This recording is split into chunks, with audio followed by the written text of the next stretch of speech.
Radio Scoop Explore, le podcast de la rédaction. L'info locale comme vous ne l'avez jamais entendu.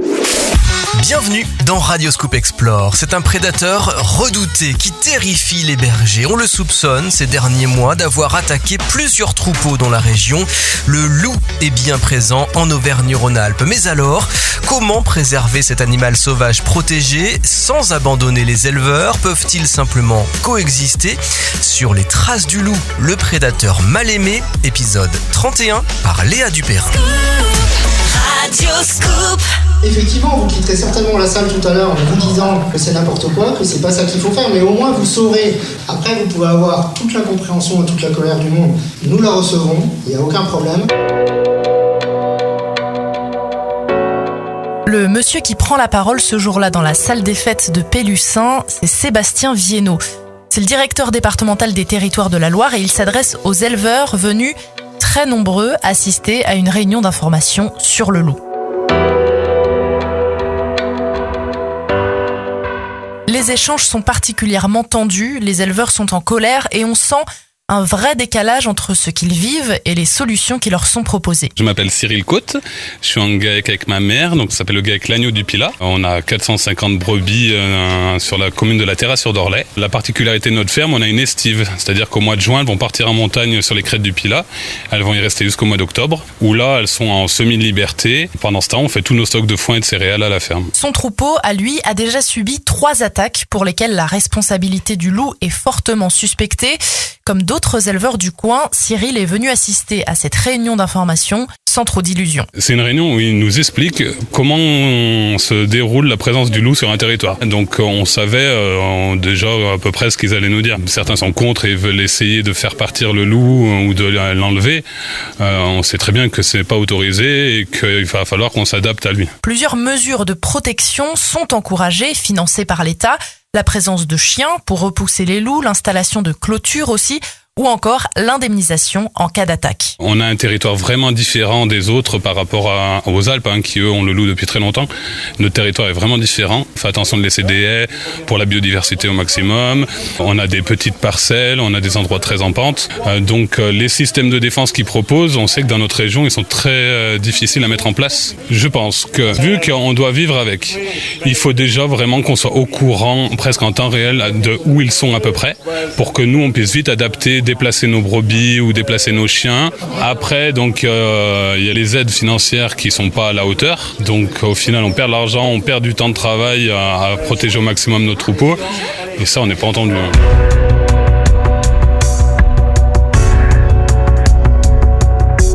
Sébastien Viennot, je suis le directeur de la direction départementale des territoires de la Loire. Bon, c'était une réunion riche, intéressante, il y a eu beaucoup de questions, il y a eu de la colère aussi un peu. On sent de l'impatience, vous l'entendez et en même temps, qu'est-ce que vous pouvez leur répondre? On l'entend parce qu'on est venu déjà, rien ne nous obligeait à le faire, mais on est venu parce qu'il nous paraissait super important effectivement de venir au contact.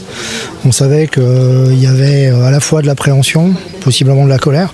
On a préféré venir expliquer effectivement ce qui était à l'œuvre, comment ça fonctionnait, pour que chacun ait la meilleure information par rapport à la situation. Et après qu'ils comprennent effectivement comment la politique du loup est installée et mise en œuvre en fait au niveau national.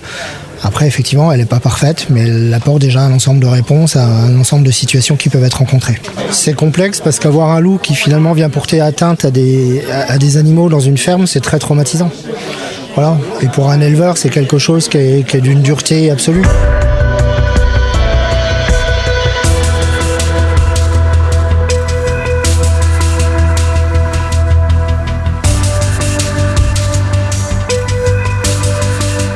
Le loup avait pourtant bien disparu. Entre la réduction de son habitat naturel et la chasse, le canidé est tout simplement parti du territoire français, rayé de la carte.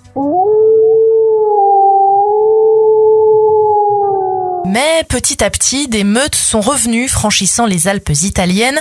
En 1992, le loup est aperçu dans le parc du Mercantour. D'après les derniers bilans officiels, on en compterait désormais 1 millier dans toute la France et donc dans la région. Bonjour, je m'appelle Mylène et je suis membre du bureau des jeunes agriculteurs du Rhône. En tant que membre des jeunes agriculteurs du Rhône, Mylène suit le dossier loup avec beaucoup d'attention. Elle en appelle à une prise de conscience collective. On a des photos, on a des vidéos et Et en fait, on a tous les éléments pour dire que effectivement, c'est le loup qui s'attaque à nos troupeaux. Il y a beaucoup plus d'attaques pour l'instant dans le sud du département. Et on a eu aussi effectivement une attaque dans le nord du département sur la commune de Jarniou. Et aujourd'hui, nous, on demande pas des mesures de protection comme ils nous les proposent. Nous, aujourd'hui, on veut une chose simple. On veut que la préfète, elle autorise à l'OFB des tirs de prélèvement du loup. Je le répète encore une fois, mais on ne veut pas de loup dans le Rhône. Et bizarrement, tous ceux qui le défendent, ils le veulent pas chez eux.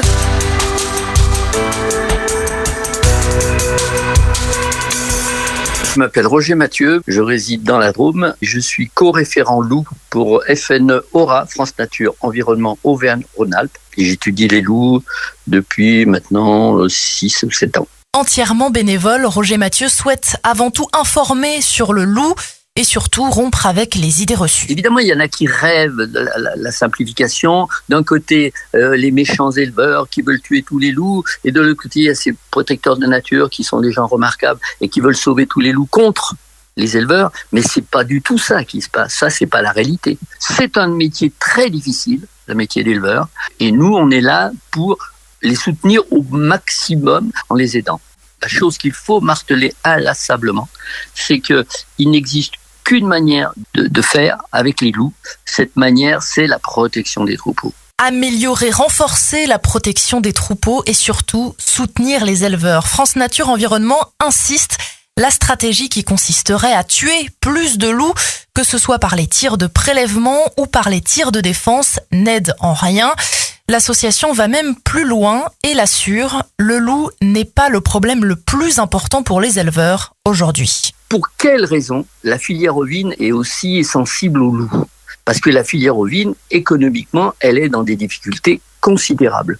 Les Français, depuis 20 ans, mangent 2 fois moins d'agneaux et de moutons. 2 fois moins. Et ça continue à baisser. Et là, le gouvernement français vient de signer un accord de libre-échange supplémentaire avec l'Australie. 25 000 tonnes supplémentaires d'agneaux ou de brebis qui vont venir d'Australie. Voilà. Et tous ces bons politiques qui crient au loup, oui, le loup, c'est affreux, c'est ça qui va faire disparaître la filière ovine, la filière viande, et qui disent c'est le loup qui va faire disparaître la filière ovine et le pastoralisme, eh bien, ils signent tranquillement des accords de libre-échange avec des pays qui envoient des centaines de milliers de tonnes en France à des prix défiant toute concurrence. Ça, personne n'en parle. Alors oui, le loup dans tout ça, eh bien, ça reste un sujet qu'il ne faudrait pas mettre sous le tapis pour autant.